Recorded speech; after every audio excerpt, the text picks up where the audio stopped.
Sabemos que todo filósofo se inscribe en un linaje, materialista, metafísico, bueno, linajes. La filosofía, como todos sabemos, nació en Grecia. Es una invención griega, una maravillosa invención griega. ¿Cuál es el linaje en el que se inscribe Strauss? Strauss se considera, y creo que es así, y lo podemos confirmar, un clásico, bueno, no un clásico, un neoclásico, y así en general se lo conceptualiza. Tiene una formación clásica extraordinaria, extraordinaria. Su sapiencia sobre, bueno, dije especialmente Platón y Aristóteles, pero bueno, domina la filosofía griega y bueno, y es judío. Entonces, no sé si domina es la palabra, pero se inscribe en esa tradición, inevitablemente. Bueno, vamos a ver cómo eso formó a Occidente. Bien, entonces, su linaje propiamente, podríamos decir, es clásico completamente y puntualmente, aunque no solamente orientado a la filosofía política, que es la que a mí me encanta. Bien, ¿cuál es? Ese es su linaje, lo clásico. Por supuesto, él considera que los filósofos clásicos, bueno, por supuesto no, es una consideración de él, van desde, bueno, los presocráticos, Sócrates puntualmente, y toda la filosofía hasta Machiavelli. Hasta Machiavelli. A partir de Maquiavelo comienza el linaje de los filósofos modernos. De hecho, tiene un libro sobre Maquiavelo, Pensamientos de Maquiavelo. Otro libro muy interesante de Strauss. Bueno, ahora, ¿cuál es su sesgo, su tema? Porque todos tenemos un tema en la vida, filósofos o no. Siempre hay un tema. Bueno, mi tema es el derecho, la ley más amplio todavía. Su tema es la filosofía política. Strauss considera que es un defecto de la modernidad, pero que se ha acentuado grandemente en el siglo XX y debo decir se sigue acentuando. Los grandes problemas de la filosofía política moderna son el historicismo. El historicismo, básicamente. ¿Por qué dice esto Strauss? Porque él considera, siente, no es el único, un rechazo abierto y frontal al historicismo. Ya vamos a ver, al positivismo en general, pero especialmente al historicismo. ¿Por qué dice Strauss esto? Porque obviamente si hablamos de la historia, concepto que es de la modernidad, no es tan viejo, la historia con mayúscula, justamente ese tipo de mirada, que no es que esté mal, pero digamos que se fue acentuando, o que es hija propiamente de la modernidad. No es que antes no estudiábamos la historia ni nos interesaba, pero no de esa manera. Entonces, para Strauss, el historicismo, por supuesto, como para cualquiera de nosotros, implica contingencia, variabilidad, ¿verdad? Los hechos, lo histórico, es contingente, es mutable.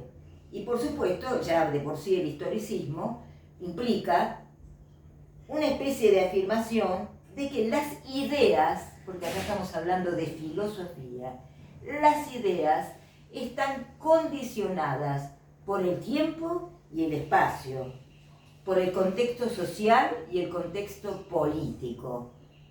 Esa es la visión historicista que Strauss rechaza de plano. No es el único problema que tiene la filosofía política, dice Strauss, y la filosofía en general, ahora, bueno, modernamente, vamos a decir así, pero es el más serio.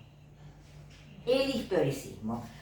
Strauss va a sostener, bien, podemos hacer una historia de las ideas y por supuesto de hecho tiene una historia maravillosa sobre la filosofía política, comprender el contexto en el que fueron desarrolladas, las ideas no están atravesadas de esa manera por una mirada típicamente de la modernidad, que es el historicismo.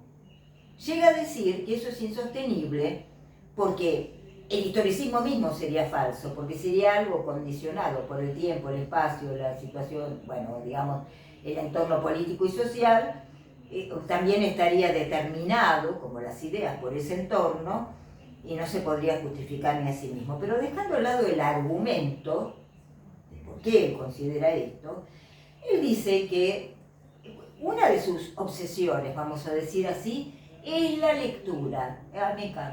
Me encanta Strauss. Es la lectura y también la escritura, pero principalmente la lectura. Nosotros principalmente leemos, secundariamente, si se nos descuelga alguna idea, escribimos, o bueno, no una idea, puede ser, pero ustedes me entienden. Bien, entonces, la lectura, dice Strauss, es donde nosotros nos tenemos que concentrar. Y él considera que el historicismo impide una lectura correcta de los clásicos. Los clásicos que son los que inventaron la filosofía y en la tradición donde Occidente, una de ellas, ¿no? La otra es la Biblia, ancla, ¿verdad? Podríamos decir los pilares, los dos pilares de Occidente. Entonces dice, el historicismo nos impide, obstruye la lectura, no nos permite acercar adecuadamente y con mente libre y buena fe a los que escribieron hace, no sé, 2000 años o 1500, si lo tomamos con un sesgo historicista, no digo histórico, historicista. No es el único problema de la modernidad, ya vamos a ver otro, pero ese es uno serio. Y él escribe mucho sobre la lectura y piensa mucho en este tema, y también sobre la escritura. Sostiene que hay dos niveles de escritura y dos niveles de lectura también, y que por razones circunstanciales, persecuciones, convenciones, situaciones políticas, momentos, esos históricos, los autores, muchos autores, han escrito como en una doble clave, esotérica, una esotérica, y otra, podemos decir, exotérica. Esto se da en el nivel de la lectura y de la escritura, ¿verdad? Y especialmente señala tres autores que escriben en esos dos niveles. Maquiavelo es uno, Spinoza el otro, y Maimónides, como ejemplo, no digo que sean los únicos.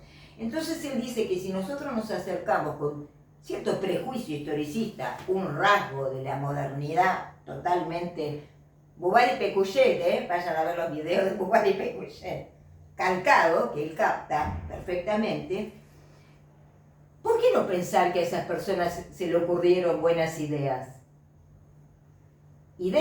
Las ideas no tienen tiempo. ¿Por qué no? ¿Por qué no leerlos de buena fe? Quizás hasta tenían razón en algunas cuestiones y todo. Entonces él dice, eso es una gran tara de la modernidad, entre otras, que vamos a marcar. Y si no salvamos eso, nuestro acercamiento a la tradición filosófica, que no tiene historia en otro sentido. ¿Me explico? Leemos mal, no podemos establecer un diálogo profundo con eso, que son los fundamentos de la filosofía y también de la filosofía política. Le da la razón a Hegel que cuando dice Hegel, el fin de la historia va a implicar el fin de la filosofía y de la filosofía política tal como la conocemos. Le da toda la razón en ese sentido. Y menciona justamente que lo que les decía, el juicio, la muerte de Sócrates, el momentum del nacimiento de la filosofía política. Otro tema, es un gran estudioso, impresionante del derecho natural,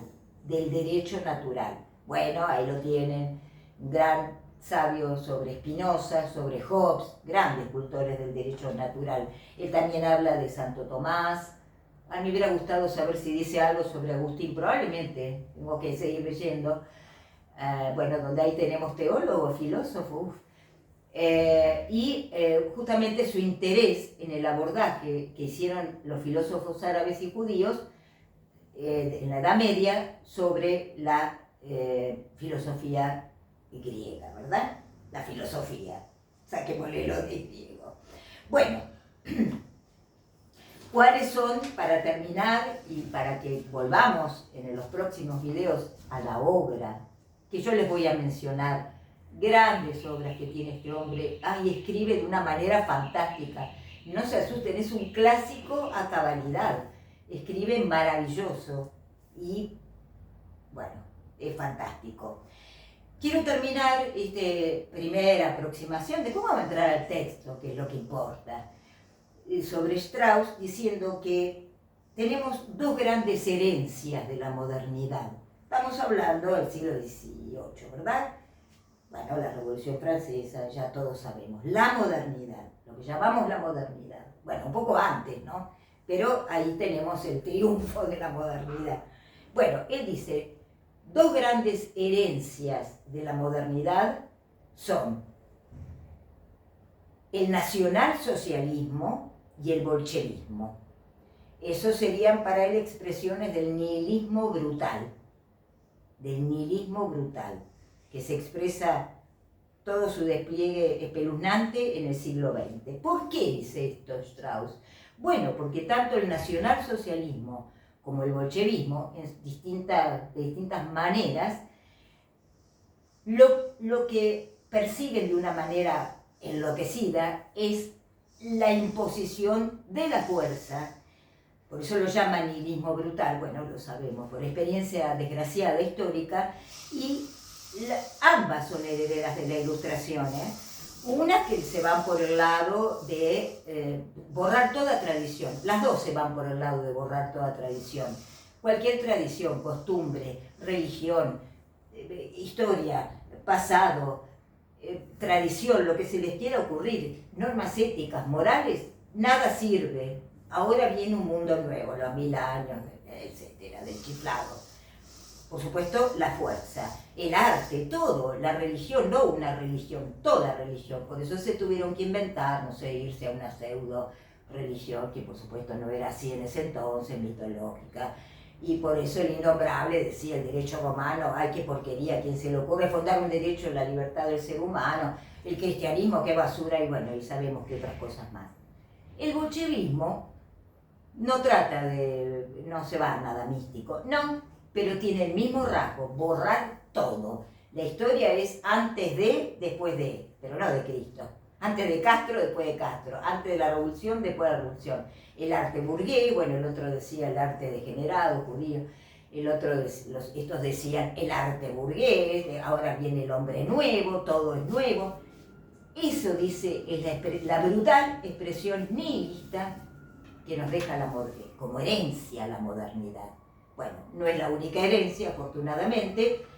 La otra versión, dice él, es un nihilismo suave, el de las democracias y bueno, podamos decir las repúblicas o no, monarquías, pero digamos constitucionales occidentales. Sí, claro, yo prefiero vivir ahí. Strauss también, de hecho terminó sus días en Estados Unidos. Pero él dice, ese nihilismo suave, que si bien no quiere barrer con todo, sí es historicista también, y adolece de una cierta falta de valores, tiene un igualitarismo que él no critica, pero es de base permisiva, de base hedonista, no sería de base muy social, de vínculos, ¿verdad? Bien. Bueno, él pone como caso la sociedad norteamericana, en este sentido. Y esos son los males, tanto de la sociedad moderna como los de la filosofía moderna.